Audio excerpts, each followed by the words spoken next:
ಈಗಾಗಲೇ ಅವರು ಡಿಪಾರ್ಟ್ಮೆಂಟ್ನವರು ಕೂಡ ಕಂಪ್ಲೇಂಟ್ ಕೊಟ್ಟಿದ್ದಾರೆ, ಕಂಪ್ಲೇಂಟ್ ತಗೊಂಡಿದ್ದಾರೆ.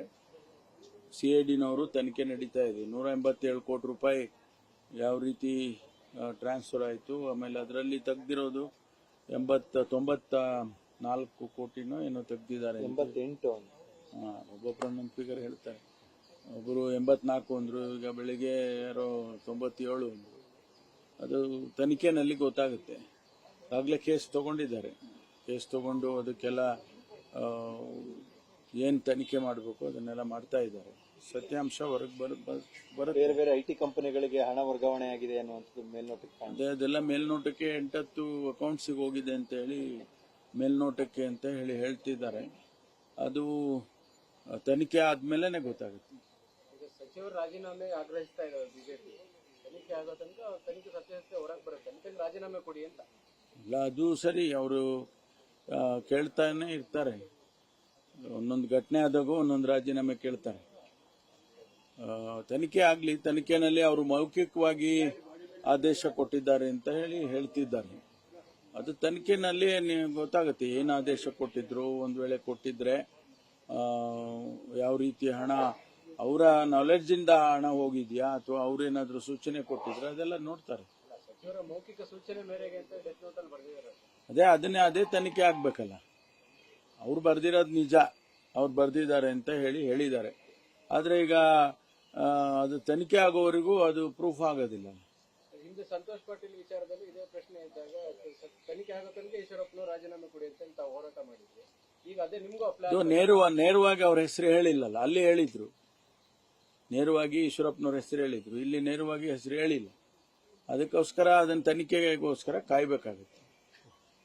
ಸರ್, ಈಗ ಇದ್ರದ್ದು ಬೆಳ್ಳೂರು ಪ್ರಕರಣದ್ದು ಸರ್, ಒಬ್ರು ಸಬ್ ಇನ್ಸ್ಪೆಕ್ಟರ್ ಸಸ್ಪೆಂಡ್ ಮಾಡಿದ್ದಾರೆ. ಬಟ್ ಅದೇನ್ ಕರ್ತವ್ಯ ಲೋಪನ ಏನಾಗಿದೆ ಸರ್? ಯಾವ ಬೆಳ್ಳೂರು? ಇಲ್ಲಿ ಬೆಳ್ಳೂರು ಕ್ಲಾಸ್ ಕರ್ತವ್ಯ ಲೋಪ ಇದ್ದಾಗ ಈಗ ಅಧಿಕಾರಿಗಳನ್ನ ಸಸ್ಪೆಂಡ್ ಮಾಡೋದು ಯಾವ ರೀತಿ ಮಾಡ್ತಾರೆ? ಅವ್ರಿಗೇನು ನಿಗದಿತವಾದಂತ ಒಂದು ಜವಾಬ್ದಾರಿ ಕೊಟ್ಟಿರ್ತಾರೆ, ಆ ಕೆಲಸಗಳು ಮಾಡಲಿಲ್ಲ ಅಂತ ಅಂದಾಗ ಅದರಿಂದ ಬೇರೆ ಬೇರೆ ರೀತಿಯಲ್ಲಿ ತೊಂದರೆಗಳಾಗ್ಲಿ ಅಥವಾ ಬೇರೆ ಬೇರೆ ಎಫೆಕ್ಟ್ಗಳಾದಾಗ ಅವ್ರನ್ನ ಸಸ್ಪೆಂಡ್ ಮಾಡಿ ವಿಚಾರಣೆ ಮಾಡಿ ಡಿಪಾರ್ಟ್ಮೆಂಟ್ ಅಲ್ಲಿ ವಿಚಾರಣೆ ಮಾಡ್ತಾರೆ. ಆಮೇಲೆ ಈ ತರ ದೊಡ್ಡ ಕೇಸ್ಗಳೇನಾದ್ರು ಇದ್ದಾಗ ಸಿಐಡಿಗಳು ಅಥವಾ ಬೇರೆ ಬೇರೆ ಏಜೆನ್ಸಿಗಳು ತನಿಖೆ ಮಾಡ್ತಾರೆ. ಮಾಡಿದಾದ್ಮೇಲೆ ಗೊತ್ತಾಗುತ್ತೆ. ಆದ್ಮೇಲೆ ಅವ್ರದ್ದೇನು ಪಾತ್ರ ಇಲ್ಲ ಅಂದ್ರೆ ಸಸ್ಪೆನ್ಷನ್ ರಿವೋಕ್ ಮಾಡ್ತಾರೆ. ಅದು ಡಿಪಾರ್ಟ್ಮೆಂಟ್ ಅಲ್ಲಿ ನಡೀತಕ್ಕಂತ ಪ್ರಕ್ರಿಯೆ. ಅದು ಪ್ರಜ್ವಲ್ ರೇವಣ್ಣ ಅವರು ಡೇಟ್ ಕೊಟ್ಟಿದ್ದಾರೆ ಸರ್, ಬರ್ತೀನಿ ಅಂತ ಹೇಳಿ.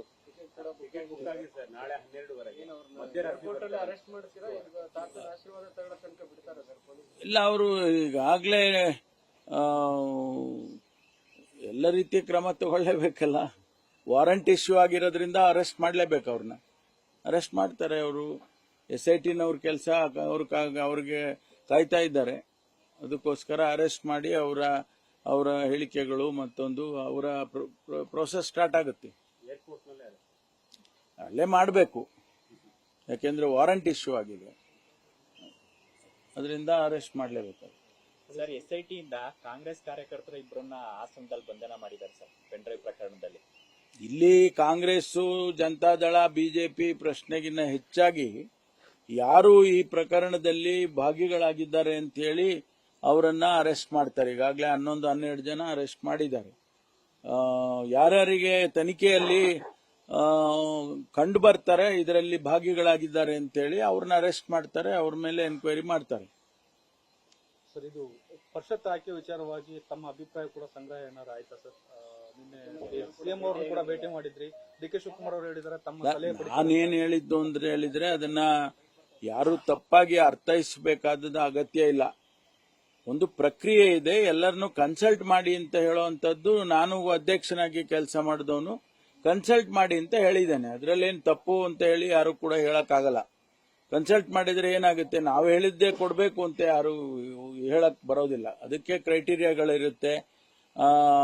ಯಾರು ಪಕ್ಷಕ್ಕೆ ಕೆಲಸ ಮಾಡಿದ್ದಾರೆ ಮತ್ತು ಯಾವ ಸಮುದಾಯ ಪಕ್ಷದ ಜೊತೆಯಲ್ಲಿ ನಿಂತಿದೆ, ಇದೆಲ್ಲ ಯೋಚನೆ ಮಾಡಿ ಮಾಡ್ತಾರೆ. ಅದು ಮಾಡಲಿ, ನಾವು ತೊಂದರೆ ಇಲ್ಲ. ಆದರೆ ಪಕ್ಷಕ್ಕೆ ಕೆಲಸ ಮಾಡಿ ಅನೇಕ ಜನಕ್ಕೆ ಅನುಭವ ಇರ್ತದೆ, ಅಂತವರಿಗೆ ಕನ್ಸಲ್ಟ್ ಮಾಡಿ ಅಂತ ಹೇಳಿದ್ದೇನೆ. ಅದರಲ್ಲೇನು ತಪ್ಪೇನಿಲ್ಲ.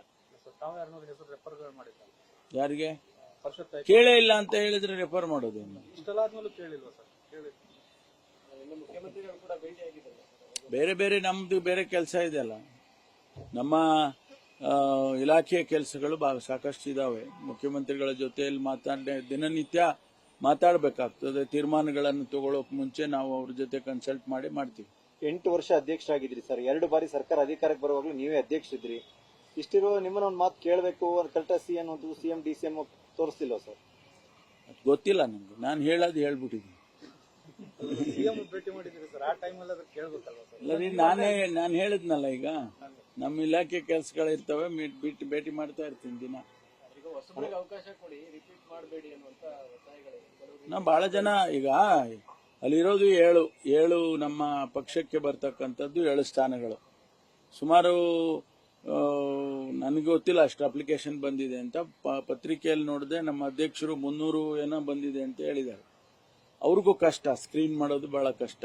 ಅದಕ್ಕೆ ನಾನು ಹೇಳಿದ್ದು, ಎಲ್ಲ ಒಂದು ಸಮಿತಿಯನ್ನಾದ್ರೂ ಮಾಡಿ, ಒಂದು ಹೈ ಪವರ್ ಕಮಿಟಿ ತರ ಮಾಡಿ ಅವ್ರನ್ನೆಲ್ಲ ಕುಂಡಿಸ್ಕೊಂಡು ಮಾತಾಡಿ ಒಬ್ಬೊಬ್ರು ಒಂದೊಂದು ಸಲಹೆ ಕೊಡ್ತಾ ಇದ್ರು. ಅದು ಒಳ್ಳೇದು ಅಂತ ನಾನು ಹೇಳಿದ್ದೇನೆ.